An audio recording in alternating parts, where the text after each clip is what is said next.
किसी ने नहीं सोचा था कि सूरजपुर गांव की धूल भरी गलियों में पानी पूरी बेचने वाली वो औरत एक दिन पूरे गांव की किस्मत बदल देगी। कच्चे घरों की दीवारें नमी से भरी थी और आंगन में धूप तिरछी पड़ रही थी। उसी आंगन में एक औरत मिट्टी का चूल्हा संभाल रही थी। उसके कपड़े साधारण थे पर चेहरा एक अजीब सी मजबूती लिए हुए। उसके 2 बच्चे राघव 10 साल और मुन्नी 7 साल दोनों स्कूल की पुरानी कॉपी लेकर बैठते, जबकि सीमा नमक मसाला, उबले आलू और पानी की बड़ी हांडी तैयार करती।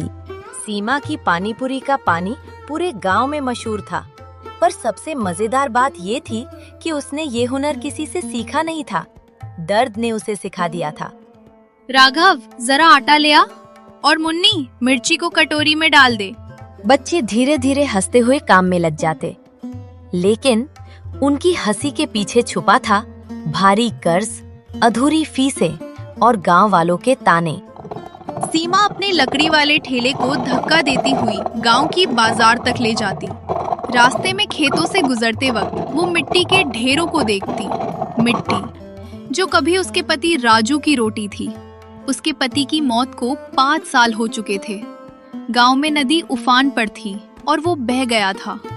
लोग कहते थे सीमा की किस्मत फूटी है, लेकिन सीमा कहती कमाई कम है पर हाथ अभी भी सलामत हैं। उस दिन पानीपुरी बेचते बेचते शाम हो गई। आसमान में हल्की बदली थी, मगर सीमा ने बाजार छोड़ने की जल्दी नहीं की, क्योंकि उसे महसूस हो रहा था कोई उसे दूर से देख रहा है। पहले उसने सोचा शायद कोई ग्राहक होगा, पर फिर एक टूटी कोठरी के पीछे से आंखें चमकती दिखी। सीमा की सांस अटक गई। वो डर गई, पर हिम्मत करके बोली, कौन है वहाँ? कोई जवाब नहीं, सिर्फ हवा और सूखे पत्तों की आवाज। रात बारिश तेज हो गई। सीमा ठेले को समेटकर घर जाने लगी, लेकिन तभी ठेले के नीचे से कुछ गिरने की आवाज आई। सीमा झुकी और उसका दिल जोर से धड़क उठा। उसने देखा एक आदमी का हाथ लहूलुहान ठेले के नीचे धंसा हुआ है। उस हाथ पर एक चांदी का कड़ा था, जिसे उसने पहले कभी गांव में नहीं देखा था। वो चौंक कर पीछे हट गई। हे भगवान, ये कौन है? उस आदमी की कलाई पर एक अजीब सा निशान था, जैसे किसी संगठन का चिन्ह। सीमा के मन में एक ही सवाल, क्या ये वही आदमी है जो मुझे आज पूरे दिन छिपकर देख रहा था? और तभी वो हाथ हल्का सा हिला। सीमा चौंक पड़ी। हे भगवान, ये जिंदा है। बरसात और तेज हो गई। उसने ठेले को थोड़ा सा घुमाया और देखा एक पड़ा था। उसकी सांसें बहुत धीमी थीं। गांव की सुनसान गली में उस वक्त कोई नहीं था। इतनी रात में कोई निकले भी क्यों? कच्चे घरों के अंधेरे बरामदे, बंद दरवाजे, दूर कहीं कुत्तों की हल्की भौंक। सीमा ने इधर उधर देखा। अगर मैंने इसे यहाँ छोड़ दिया तो ये नहीं बचेगा। पर दूसरा डर, गांव की बातें हवा से भी तेज उड़ती हैं। सीमा जानती थी, पर फिर भी उसने आदमी के कंधे को पकड़कर उठाने की कोशिश की। आदमी के होठों से हल्की आवाज निकली, पानी। सीमा चौंक गई। अरे, तू सुन सकता है? आदमी ने बेहद मुश्किल से एक शब्द कहा, बचा लो। और फिर बेहोश। सीमा ने चारों ओर देखा, कोई भी मदद करने वाला नहीं। करना उसी को था। वो दौड़कर ठेले से अपनी पानीपुरी वाली बड़ी प्लास्टिक की चादर निकाल लाती है और आदमी को ढक देती है, ताकि बारिश में उसके जख्म और न भरे। फिर वो उसे खींचते घसीटते अपने ठेले की ओर ले जाने लगी।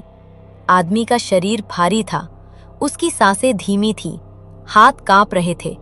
सीमा की हिम्मत टूटने लगी, पर उसने खुद से कहा, सीमा, तू रोज ठेला धकेलती है, एक इंसान को भी संभाल लेगी। आखिर वो आदमी को ठेले पर चढ़ा देती है। सीमा घर की ओर बढ़ ही रही थी कि अचानक पीछे कहीं से खर्र, सूखे पत्तों के कुचलने की आवाज। सीमा मुड़ी, कोई नहीं। फिर से आवाज, इस बार थोड़ा पास, जैसे कोई छिपता छिपता उसका पीछा कर रहा हो। सीमा का गला सूख गया। कौन है? उसने ऊंची आवाज में पूछा, पर वो पीछे पलटकर नहीं देखती, बस ठेला धकेलती भागती जाती है। घर पहुंचकर उसने दरवाजा धक्का देकर खोला। राघव और मुन्नी दिए की रोशनी में बैठे थे। अम्मा, आप इतनी देर से क्यों आई? हम डर गए थे। सीमा ने बच्चों को चुप कराया और दरवाजा कसकर बंद कर दिया। दोनों बच्चे आदमी को देखकर घबरा गए। अम्मा, ये कौन है? पता नहीं, पर इसकी जान बचानी है। हे भगवान, ये आदमी कौन है और इसके पीछे कौन पड़ा है? सीमा ने उसके चेहरे पर पानी छिड़का। आदमी धीरे धीरे आंखें खोलता है। उसकी आवाज टूटी हुई थी। तुम बचा कर लाई? हाँ, पर तुम हो कौन? आदमी ने चारों तरफ डरते हुए देखा, जैसे कोई पीछा कर रहा हो, जैसे कोई बस आकर उसे मार ही देगा। उसने कांपते हुए कहा, मुझे किसी पर भरोसा मत करना। क्यों? कौन है पीछे? आदमी ने मुश्किल से एक शब्द बोला, पंचायत में सच छुपा है। ये बात सुनकर सीमा का दिल कांप गया। क्या गांव की पंचायत किसी गहरे राज में शामिल है और ये आदमी उसी राज का हिस्सा है? सीमा ने उस अजनबी को कई दिनों तक अपने घर में छिपा कर रखा। गांव वालों को भनक ना लगे, इस डर से वो किसी को बता भी नहीं सकी। बच्चे भी चुप रहे। धीरे धीरे वो आदमी ठीक होने लगा। कुछ दिन बाद उसने पहली बार अपना नाम बताया, मेरा नाम अमन। और फिर उसने पूरा सच बताना शुरू किया। सुबह होने से पहले ही अमन ने सीमा के बेटे राघव को एक नोट दिया। इसे तहसीलदार के कार्यालय पहुंचा दो, इसमें पूरी रिपोर्ट है। बच्चा बिना डरे निकल पड़ा। कुछ घंटों में पुलिस आई। पूरे गांव में खलबली मच गई। पंचायत के 2 भ्रष्ट सदस्यों को गिरफ्तार किया गया। कई सालों से दबे हुए गरीबों के नाम पर आए पैसे वापस निकाले गए। राशन के गोदाम खुलवाए गए। अमन की रिपोर्ट ने गांव से एक जहर निकाल दिया। पुलिस अधिकारी ने ये सुनकर कि सीमन ने अमन की जान बचाई, कुछ महीनों में सीमा की जिंदगी बदलने लगी। उसकी पानीपुरी की दुकान अब बाजार में एक छोटा सा पक्का ठेला बन गई। सरकार की स्कीम से उसे खाना बनाने का ट्रेनिंग भी मिला। गांव वाले जो कभी ताने मारते थे, अब रोज उससे पानीपुरी खाने आते। उसके बच्चे अच्छे स्कूल में पढ़ने लगे। और सबसे सुंदर बात, अमन ने जाते जाते कहा, सीमा जी, गांव का सच आपने बचाया है, न कि मैंने।